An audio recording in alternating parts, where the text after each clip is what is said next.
আমি ছাত্রলীগের একটা বড় দায়িত্বে ছিলাম, আমার কলেজের সেক্রেটারির। ছাত্র শিবিরের ছেলেদেরকে অনেক নির্যাতন করেছি এবং বিশ্বাস করতাম যে এরা রাজাকার, মাদ্রাসায় লেখাপড়া করে কলেজে আসা যাওয়া করে কেন। তো যা হোক, ঈমান আনার পরে আমি আর ছাত্রলীগ করতে পারিনি। এটা হচ্ছে আমার জন্য দুর্ভাগ্য হোক সৌভাগ্য হোক। তো আমি দু একটা কথা বলছি। জীবনের 19টা বসন্ত আমি ঈমান আনার সুযোগ পাইনি। সাতক্ষীরার একটি অমুসলিম পরিবারে আমার জন্ম। তো ঈমান আনার পরে, আমি মুসলমান হওয়ার পরে আমার কাছে একটা জিনিস খুব আফসোস লাগতো যে আমি যদি মদিনায় রাসূলের সময় জন্ম নিতে পারতাম তাহলে আমি অনেক সৌভাগ্যবান হতাম। তো পরে মনে হতো আল্লাহ না করুক, ওই সময় জন্ম লাভ করার পরে আমি যদি ঈমান আনার সুযোগ না পেতাম তাহলে তো আমি আবু জাহেল আবু লাহাবের শাগরেদ হইতাম। তো এইরকম মনে হতো। তো আমি একটি মুক্তিযোদ্ধা পরিবারের সন্তান, আমার বাবা সনদপ্রাপ্ত মুক্তিযোদ্ধা, এবং আমি ছাত্রলীগের একটা বড় দায়িত্বে ছিলাম, আমার কলেজের সেক্রেটারির।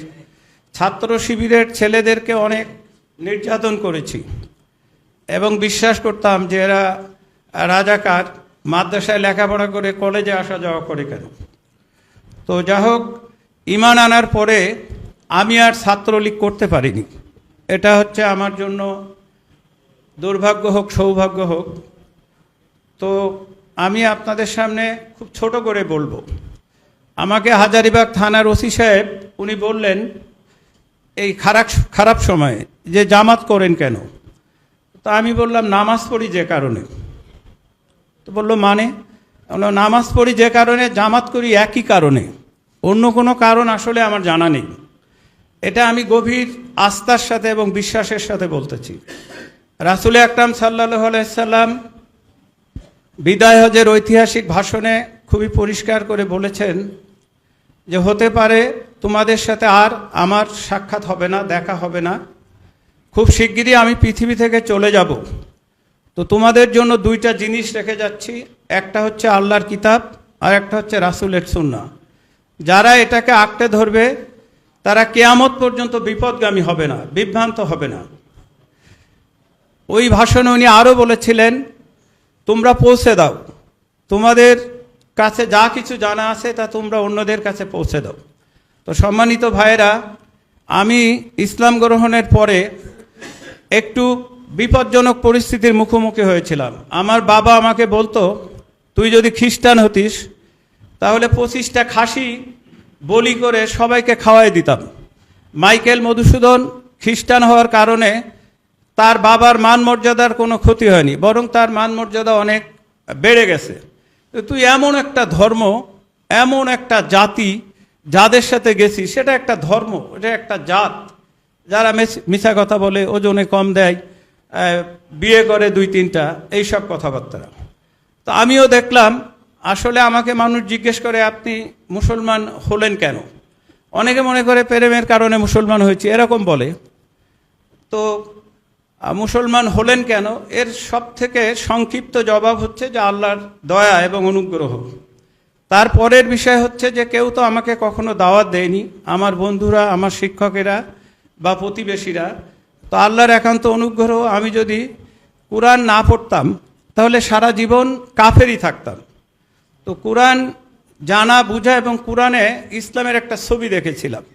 সেই ছবি আসলে আমাকে আমার সমাজ, সংসার, ঘর বাড়ি সব কিছু ছেড়ে আপনাদের ভাইয়ে পরিণত করছে। সেই ছবিটা ছিল অসাধারণ উচ্চতার একটি ছবি, যেখানে বাতি নিভায়ে মেহমানদারি করা হচ্ছে, যেখানে জিহাদের ময়দানে একজন মানুষ জীবন দিচ্ছে কিন্তু সে আগে পানি না নিয়ে আরেকজন যোদ্ধার কাছে বলছে যে আমার ভাইকে পানি দেন। তো এইরকম অসাধারণ সুন্দর সুন্দর ছবি।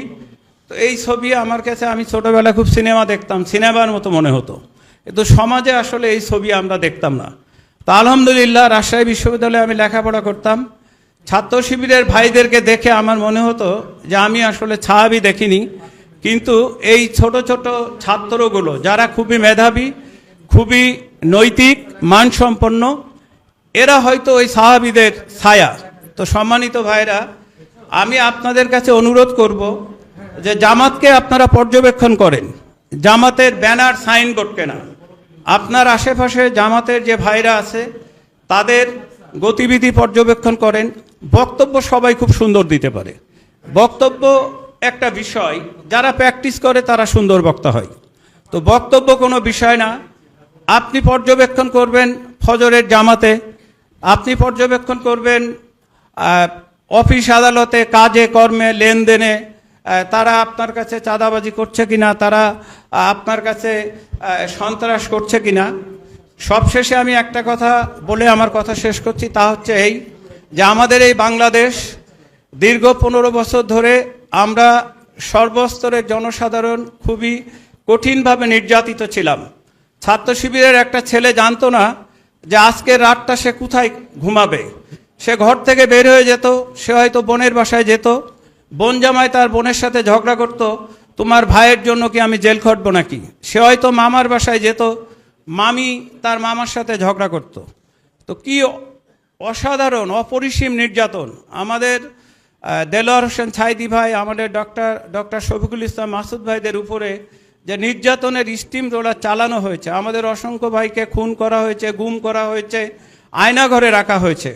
যা হোক, এই ফ্যাসিস্টকে অপসারণের জন্য সবাই চেষ্টা করেছে। সবশেষে বৈষম্যমুক্ত ছাত্র জনতার আন্দোলনের মাধ্যমে আল্লাহর মেহেরবানিতে বাংলাদেশ ফ্যাসিস্ট মুক্ত হয়েছে বলে আজকে আমরা এখানে আপনাদের সামনে উপনীত হতে পেরেছি।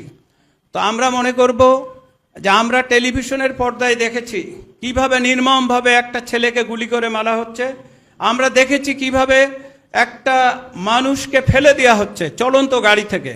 অসংখ্য নির্মম দৃশ্য আমরা দেখেছি, কিন্তু আমরা যেটা দেখি না সেটা হচ্ছে ওই সমস্ত মায়েদের বুক ভাঙা আর্তনাদ।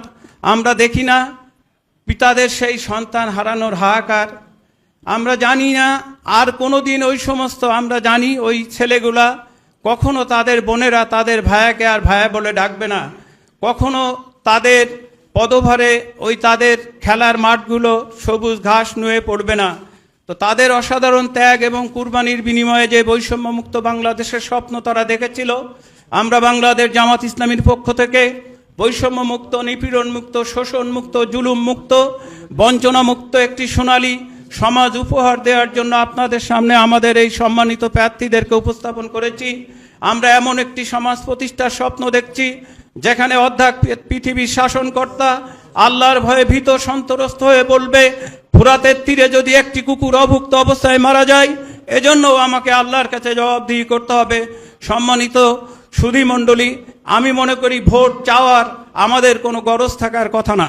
জনগণ যদি আমাদেরকে বিশ্বাসযোগ্য মনে না করে, জনগণ যদি আমাদের কাছে আমানত রাখতে পছন্দ না করে, কোনো অবস্থায় আমি কারো কাছে একটি ভোট প্রার্থনা করব না।